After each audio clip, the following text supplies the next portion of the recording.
Hi everyone, this is Alvin over at Contender Bicycles here in Salt Lake City in Park City, Utah, and I'm here to talk to you today about gravel bikes with suspension. Now, I'm sure a lot of you are going to say, I already have a gravel bike, it has 40mm wide tires, I don't need suspension. However, these three companies, Cannondale, Lauf, and BMC, have gravel bikes that they've come out with recently that all have suspension that are all aimed to do something slightly different. In this video, we're gonna dive into why suspension might be good on a gravel bike. We're gonna dive into the tech on each of these gravel bikes and figure out which one would fit your needs best. Out of these three gravel bikes with suspension, this bike, the Cannondale Topstone Carbon, is perhaps the most road-oriented of the three in how it accelerates and how it handles both on and off pavement. You'll find trail numbers that are really similar to that of the Cannondale Synapse, as well as a bottom bracket drop that is very similar to the Synapse, as well as stubby 415mm chainstays, among the shortest we've ever seen on a gravel bike. The coup d'etat, or the linchpin of the suspension system, is the kingpin suspension system. In essence, it's a through-axle pivot that finds itself at the seat tube that locks the two seat stays. In between this through-axle pivot are two bumpers, which when paired to a carbon seat post offer up to 30mm of suspension travel. Now, it should be noted that Cannondale's estimated 30mm of suspension travel doesn't happen solely at the rear wheel. Especially when you go and try to flex it, it's kind of hard to see where that suspension travel is happening. But Cannondale claims that 75% of that 30mm of travel is happening at the seat post and at the saddle, with the remaining travel happening right at that rear wheel. They say that it's equivalent to adding 9mm of tire width to a rear wheel, but it's ultimately up to you to decide whether it really feels that way, and we haven't had the chance to go back to back with a wide tire gravel bike and compared it to this yet. Overall, the Kingpin suspension system is fairly subtle in its use. You definitely feel that the bike is comfortable, though you can attribute a lot of that to a wider tire than what you'd find on a regular road bike. Where I find that the Kingpin suspension system makes the most difference is riding over square edges or sharp edges. Sitting on the saddle as opposed to having to stand up means that you're able to keep more weight on that rear wheel, which gives you more grip to power through things. The downside to something like this is that the frame itself is relatively heavy. A size medium of this bike weighs in at around 1,300 grams, which is about a ½ pound heavier than what you'd find from either the Oars or the Lauf True Grit. And if the Topstone Carbon is a bike that's designed with road bikers in mind, this one comes from the other side of the spectrum.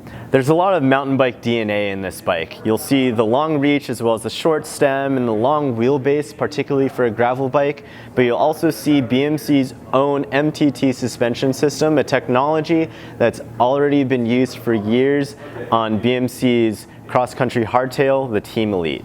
The MTT suspension system here is set up for 10mm of travel, and it works just like the Team Elites. There's two aluminum shafts as well as self-lubricating bushings, and then there's also a elastomer on the outside that dampens the suspension so that you're not going through it after every bump on the trail. The effect of the MTT suspension as well as the D-shaped seat post makes for a bike that seated feels a lot like the Topstone Carbon. You can motor through those same jagged edges and square edges that you can on the Topstone Carbon with a rear end that just feels really planted and keeps you in control over loose or steep terrain. Alright, so if the Cannondale Topstone is the road bike of the bunch and the BMC URS feels like the mountain bike of the bunch, then the Lauf True Grit is firmly in the middle. Its wheelbase seems to indicate that it's in the middle as far as handling of these two bikes. The reach and stack numbers are in between the two bikes, so it's long, but it's not as aggressive as the BMC URS. But the handling of this bike is pretty unique, and most of that, if not all of that, comes down to the Lauf Grit SL fork. Now, we've already gone pretty far in depth with this bike, comparing it even to the Open Up.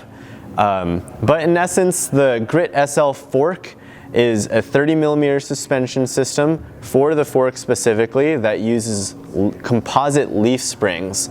It's undamped, unlike what you'd find with the BMC URS, but because it has 30 millimeters of suspension, it is a pretty progressive feel. So the small bump compliance is there, and then it ramps up right before it gets to that 30 millimeters of travel.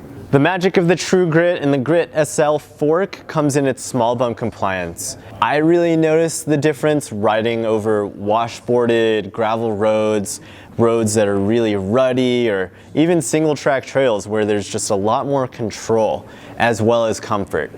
That control comes from the front wheel just staying planted on the ground, and because it's so planted, you can really feel confident in the bike and put some weight into it and find that there's actually additional grip, particularly when you're going through single track trails and that type of thing.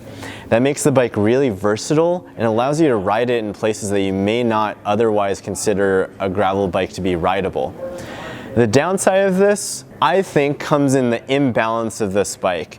You find that because that front end is so smooth that the rear end of the bike just doesn't match.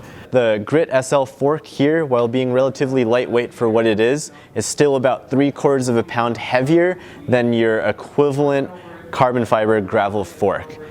That said, this bike, built with its Force 1 drivetrain, weighs in at just over 18 pounds in a size medium, which is pretty darn light and is very comparable to what you'd find in the BMC URS as well as the Cannondale Topstone Carbon, much less any of the other gravel bikes on the market today.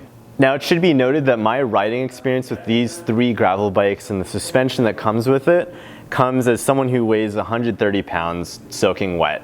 And so the suspension here might work a little bit differently for me compared to someone who weighs a little bit more at riding weight. That said, after riding these bikes, it's clear that suspension is beneficial on these gravel bikes. It may not be 100% necessary, but it makes a difference. These 2 bikes, the Cannondale Topstone Carbon as well as this BMC URS, feature rear suspension systems that are about grip. They're about grip when you're seated and you're trying to ride through some rocky or loose terrain, and the suspension that they both have allow that rear wheel to move around just enough to give you traction as if you had a wider tire. The True Grit, on the other hand, is also about control, but it's about control and keeping your bike as straight as you can over rough terrain. The front suspension fork allows your front wheel to really dig in the corners and find grip where necessary, and it also allows you to really just focus on keeping your sights ahead and going as fast as you can over rough terrain. That's it, everyone. If you have any questions about gravel bikes with suspension like this Cannondale Topstone Carbon over here, or this Lauf True Grit, or even the BMC URS gravel bikes, feel free to contact us by phone during business hours or by email at info@contenderbicycles.com. Stop by either of our shops, visit our website at contenderbicycles.com, and don't forget to follow us on social media as well. Thanks, everyone.